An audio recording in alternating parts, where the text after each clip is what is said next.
Processing. Stabilizing. Weapon systems online. All systems active.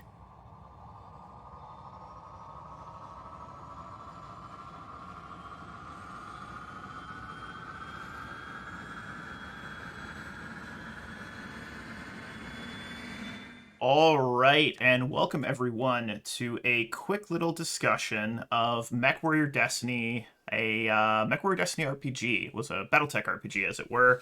I was supposed to have our good buddy Aaron here, who is also a very proficient game master when it comes to the system.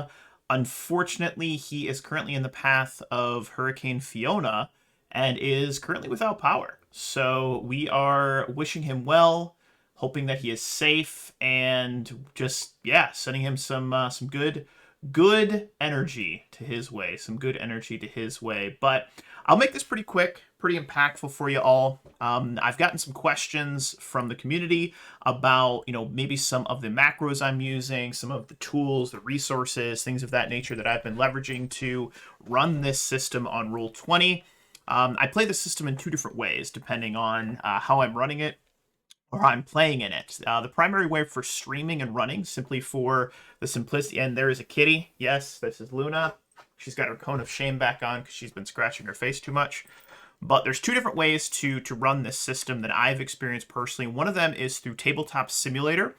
The benefit of Tabletop Simulator is you do get full 3D models. You can have the full 3D battles. It feels like you're actually playing the BattleTech tabletop. The only downside of that as far as streaming or recording an actual play is camera angles.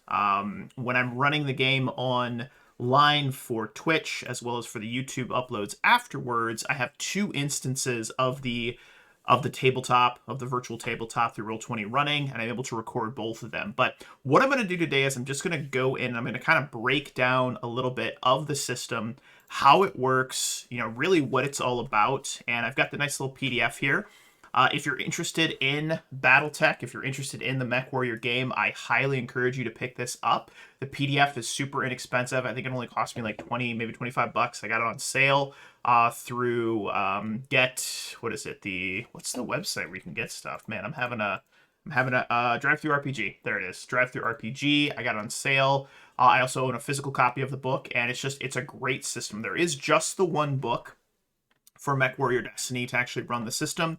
However, there are a plethora of additional BattleTech books, as well as BattleTech RPG, and the system does actually allow you to integrate the more complex system of actually playing the true tabletop BattleTech alongside this more sort of streamlined narrative-based system as well. But what we're going to do is we're just going to really dive into the book itself really quick. I want to give you guys a basic overview of what is involved in the system, what's involved in the book.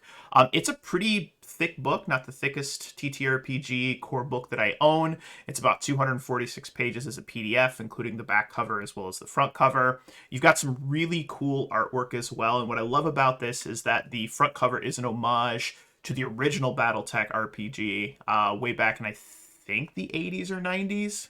I'm probably wrong. Somebody can quote me under actually me later, but it's a beautiful homage. You got the rifleman there. You got a guy blasting him with what looks like probably a PPC at close range. So that's going to be pretty dangerous, but absolutely beautiful artwork as well.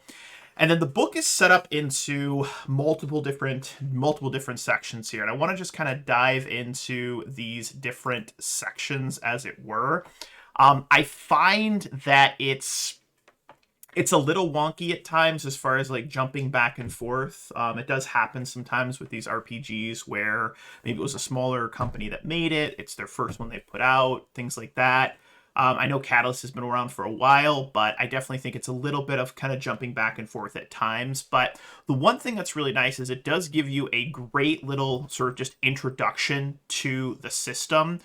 There is what you would call basically a short story called the Dragon's Lair, which starts here on page 6 of the PDF, as well as the actual hard copy of the book. And I mean, for me, when I first started getting into BattleTech, I've always liked Mechwarrior games. I've always enjoyed the Mechwarrior video games. I did a lot of Mechwarrior 4, Mechwarrior 4 Black Knight. I did some Mercenaries. I did some Mechwarrior 2 back in the day. But it's definitely not a genre or a system or a setting that I was super up to speed on when I started running this. My buddy Aaron, who was supposed to be here with us today, he actually was the one that really got me into it. I mentioned, hey, I've really been enjoying BattleTech, the turn-based game, tactical game. I've really been enjoying Mechwarrior. And he goes, have you heard of Mechwarrior Destiny? This was about a year and a half ago. And we've been playing a Friday night game pretty much every Friday for the last, golly gee whiz, year and a half with some guys hourly who plays Lawrence and is now going to be playing Jacob in Mechwarrior Destiny Salvage Destiny.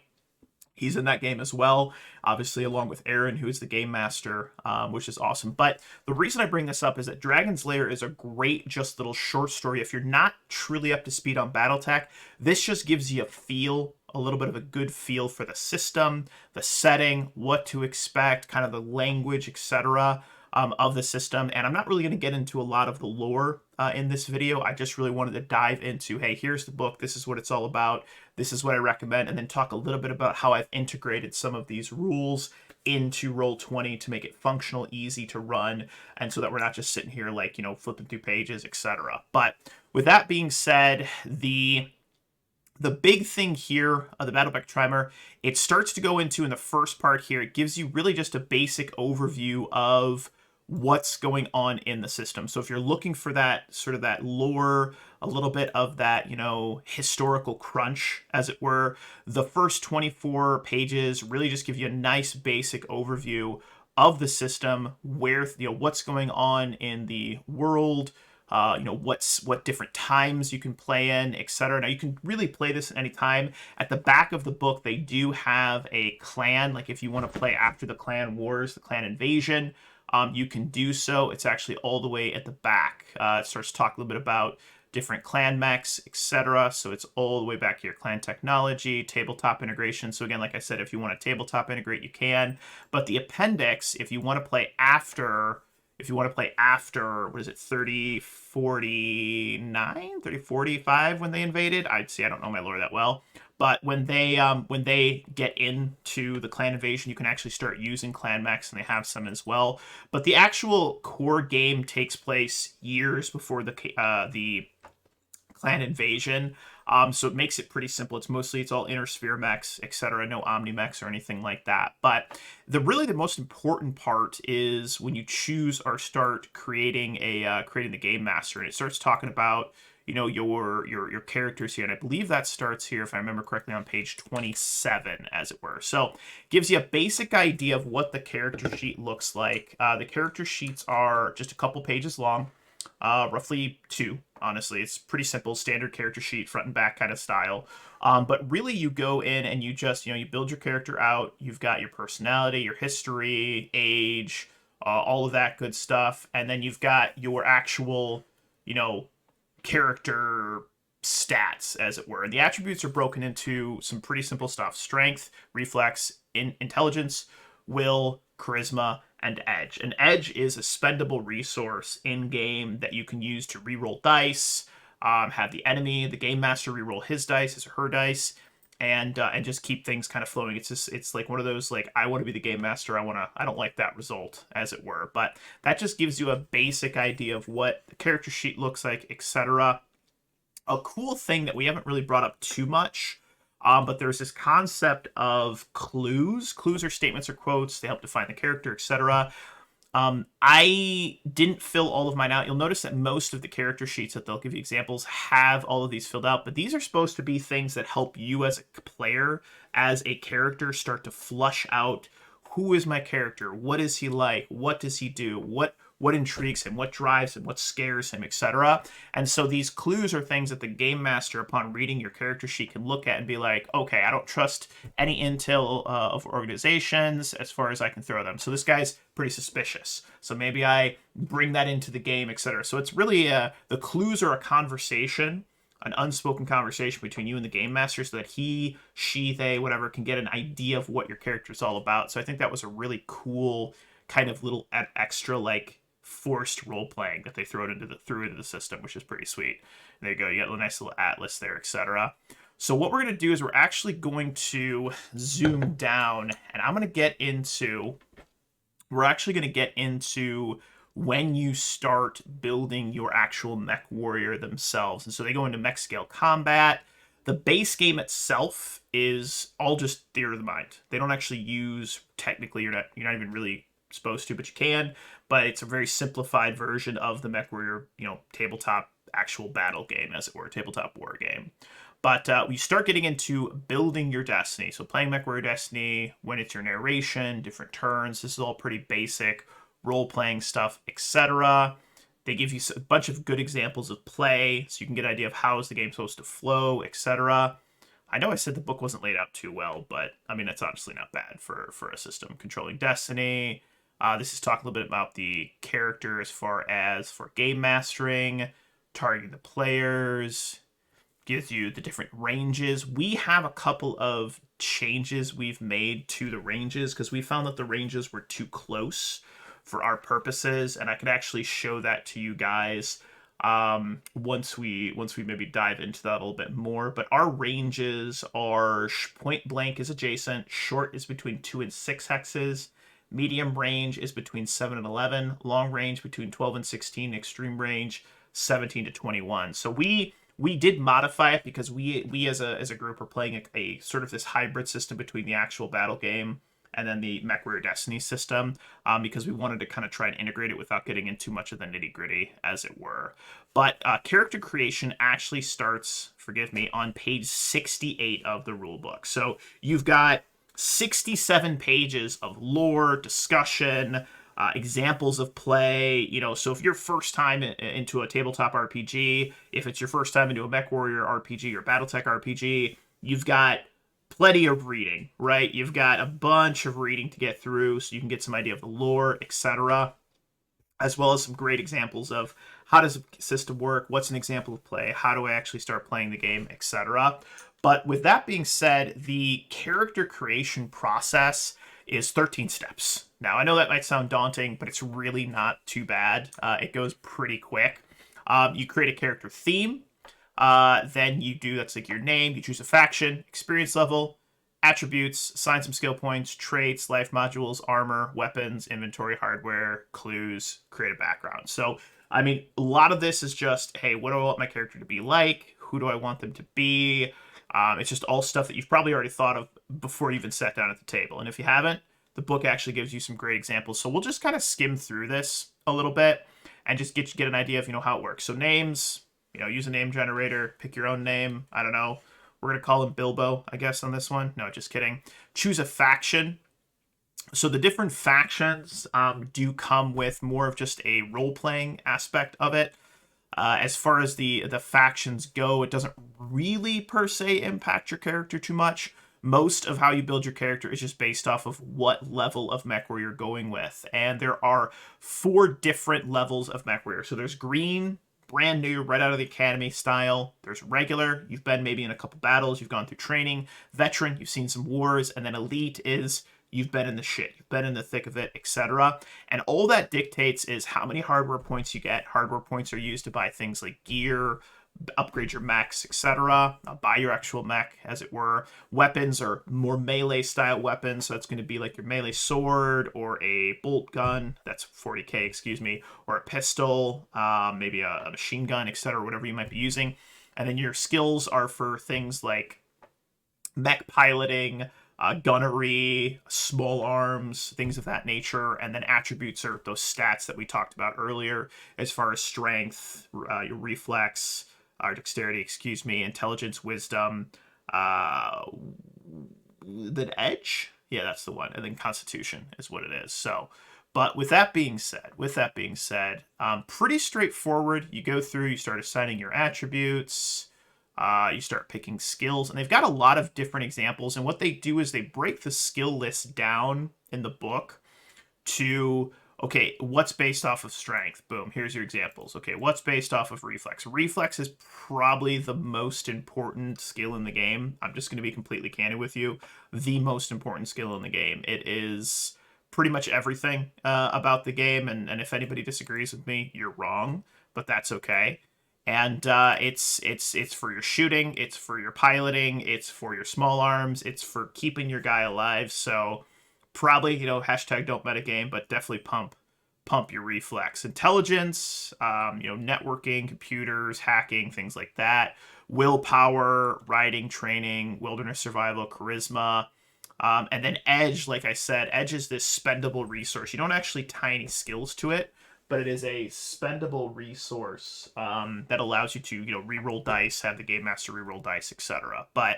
And then you go through, and then what's really cool is you start picking some traits, and they encourage you to do some positive traits, some negative traits, and there's different ones that you can use that can give you bonuses to, save checks, giving you, bonuses to your initiative and combat, things like that. I liked the negative traits. The ones that I picked when I had a character, which I still do for now. They're not dead yet. I hope you're listening, Aaron, whenever you get your internet back.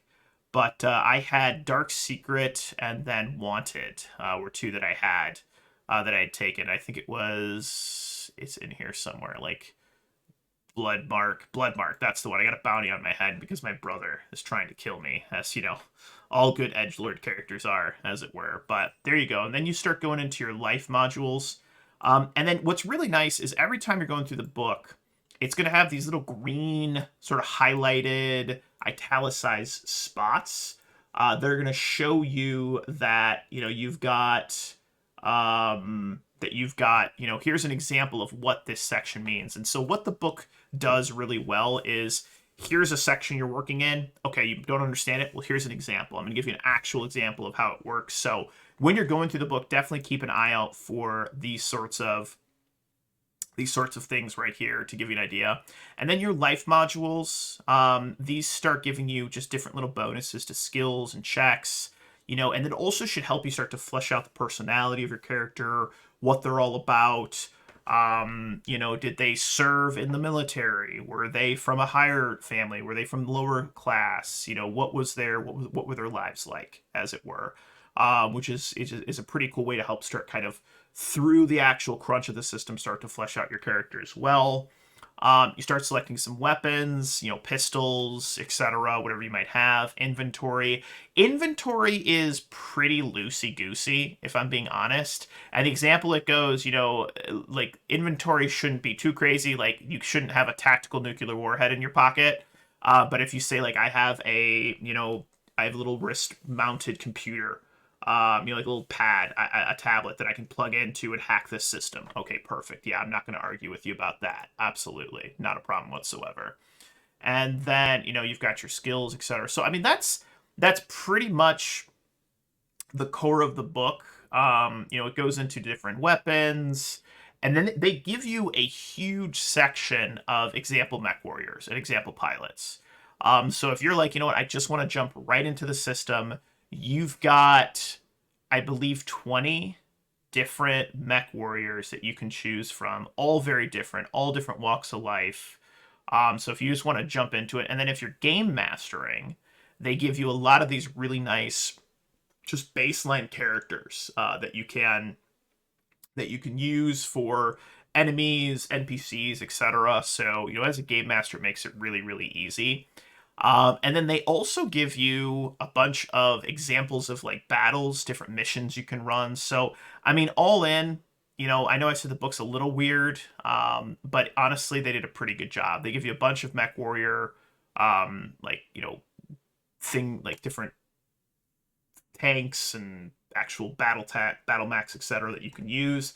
So it makes it super, super, super easy just to dive right into play. So yeah, the other thing too, I will suggest that everyone picks up, if you haven't already, and I'm going to start diving into a little bit about the actual how I run the tabletop. There is a system called Mech HQ. It's a program you can get online. It's completely free. It's actually for running the tabletop and all of the minis that I use in actual gameplay. So when I'm running the game and they are in a battle, they're fighting, etc., I'm using minis directly drawn from Mech HQ.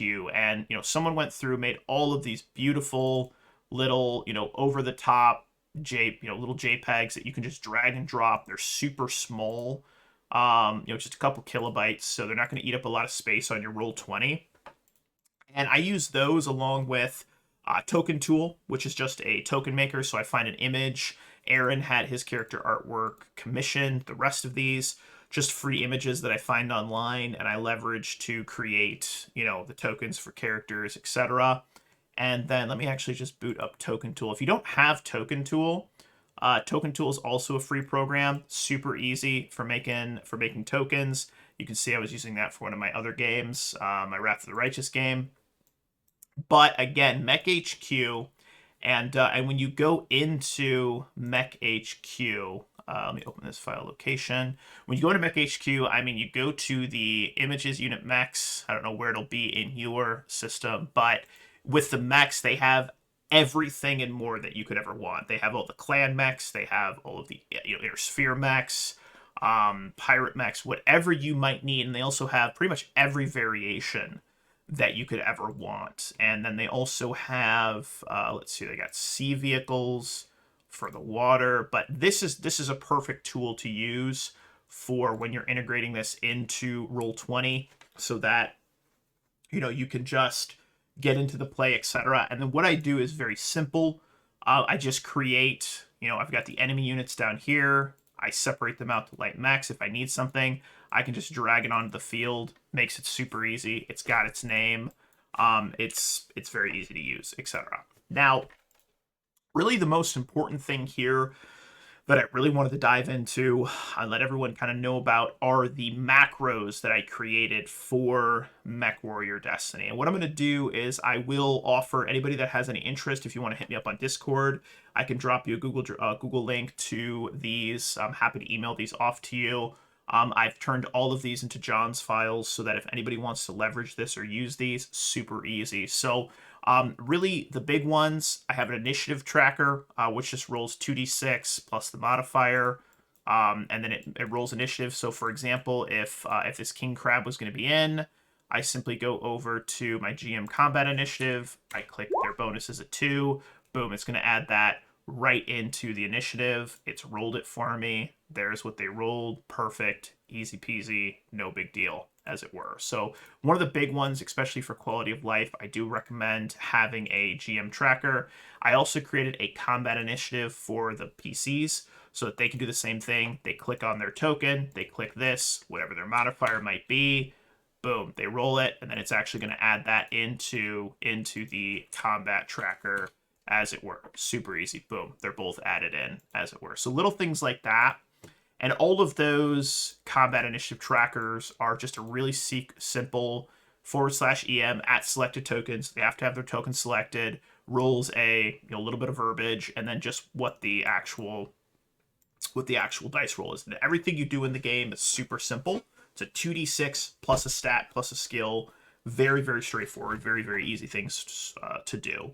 The other thing, too, that I did set up is a critical chance. So when you hit someone in combat, if you breach their armor, you roll 2d6. If you roll an 8+, that actually gives you a chance to do critical damage. Boom. So let's say, for example, this King Crab is fighting this Warhammer. King Crab just shot at the Warhammer with a couple of AC 20s. Warhammer's center torso is breached. Then what I'm going to do is I'm going to go over to the critical damage, click this, and then I've got a bunch of different tables that I created all in here. And this is all out of the book. At the back of the book, they've got a bunch of these tables that show you what kind of critical damage you can have for a mech. I'm just going to scroll down and actually find that here for you. So like you'll see right here. So mechs, if it hits this location, 1, 2, 3, 4, 5, 6, these are the different types of damages that you can have from that impact, as it were. And then what you're going to see here is that with these tables I created, I linked them to the critical damage. So let's say, okay, King Crab just fired with the AC 20, penetrated the center torso of this Warhammer. Okay, that's a torso crit. I rolled an 8 for my critical chance. Okay, cool. So I go to torso crit, I click submit, and then it rolls engine shielding damage. Okay, perfect. Tells me exactly what happened. That's that's 1 extra heat per round for this mech because their engine shielding is damaged. We're starting to bleed heat. they can't overcome it, as it were. But what I did to do this, super easy, is I just went in and I created all of the different types of damage that happen. So these are the different types of, crits that can happen for the torso. And then all you do is you weight them off of 100, okay? The different ones have a greater chance. If you look back into the book, you'll see that, so on a 1, this happens, 2, this happens, 3 to 4, 5 to 6. So all I did was I just weighted those based off of 100. So whenever you're creating a table in Roll20 that you want then a macro to pull from and you want there to be a percentile chance, you take whatever the dice are, you just break that into different parts of 100. So for example, the ammo explosion's only on a 1, 16%. This one, also primary weapon on a 1, but the other two were for, a 33% chance, basically double, altogether adding up to 100 to make sure that I have, an even amount of chances for these different things to happen. But all that is when you roll on this macro. So for example, the critical damage macro. So what it's doing is I'm using the template default. That's what's going to give you this cool little purple thing. And you could modify that. You could change different colors and things like that. I don't really get into it. You name it. And then what it does is with this macro, it actually has you select from those different tables, and then it rolls on those tables to give you the different outcomes, as it were. So again, critical damage, drop down, let's say I was shooting a vehicle, I hit it in the turret, submit, okay, boom, the turret weapon group is destroyed. And all that's doing, again, is it's pulling from these different tables that I created. The other big one that I made too is the hit location. All that is mech hit table. There's 7 different locations that can get hit. And then similar to what I did before, I just weighted them all based off of 100. So head is a 3% chance, right leg is 11, left leg is 11, I believe right arm is also, okay, it's a 14, 14. And then the torso, crit, which is you hit the torso, you roll double 1s, you hit the torso, you automatically get a crit. But all you do is every time you roll that, it's just pulling from that table, hit, front. Ooh, I got a headshot. That'd have been nice. I got to spend a plot point to have that happen, but neither here nor there. But, I mean, that's pretty much the long and short of it as far as integration. Well, the reason that I created these macros for the game is that the actual character sheets themselves, I'll pull up Major Cillian Devon, don't have any rollable sections. So you can't roll off of the character sheet, unfortunately. But, it is what it is. You deal with what you have. It is a good character sheet. So, I mean, as far as the character sheets for Roll20, I recommend those simply just for record keeping. Everything else, realistically, I could have my players not have the character sheets in here, and they could just be rolling off of these for damage, critical chances to hits, etc. The last thing here is the missile damage. Same thing. I just created a missile damage macro. There's the different amounts of damage that can be dealt, and then I just weighted the averages. Super, super simple. But, I mean, as far as how I run the system, that's pretty much the long and short of it. A couple of macros, the big ones that I recommend are definitely have a initiative tracker for initiative roller for you and your players, something different. And then make sure you have the GMDC, which is just going to roll a number of D6s. So if I want it to be a really hard, an easy check, 2d6, boom, the difficulty is a 5. If it's a very difficult check, I'll roll 5d6, difficulty is a 19. So just little things like that, that you're not, the less keystrokes you need as a game master, the better. Because your job as the storyteller is to help keep the flow going. And if you're pausing and staggering and having to okay, let me do / this and etc. So the more little buttons where you can just literally click, 5, enter, boom. All right. Click, 3, enter, boom, done. It's simple. Just keep things rolling forward. But other than that, I mean, I know this is kind of a short little video on the system. We are off this week, unfortunately, for Mechwarrior Destiny.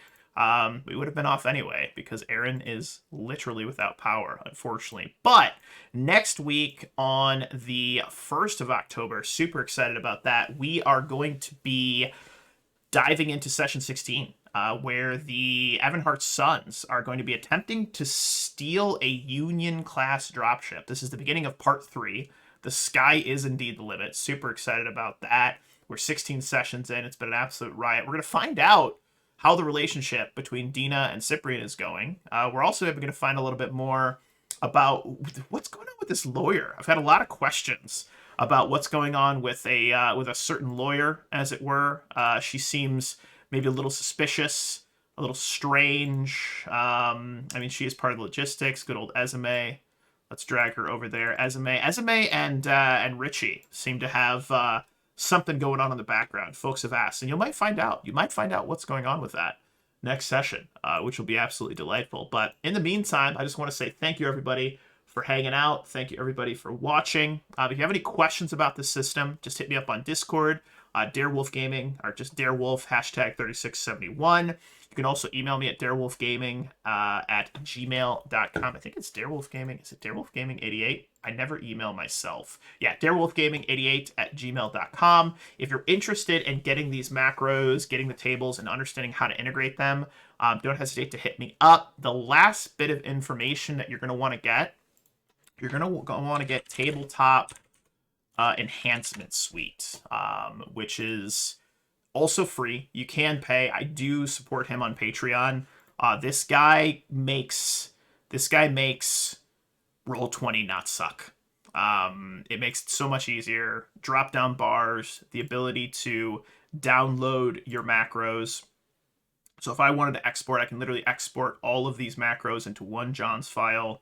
You do have to do each of these individually as far as saving these, but you can then import them all right through the Tabletop Enhancement Suite, so it makes it really easy. But in the meantime, thank you everyone for stopping in. Thank you for watching. Like I said, this is just going to be a short video to really just explain the system to you, give you a basic overview. If you have any specific questions about how the system works, how I'm integrating it into Roll20, definitely do not hesitate to reach out to me personally. I'm a pretty welcoming guy, and I like talking to people about TTRPGs.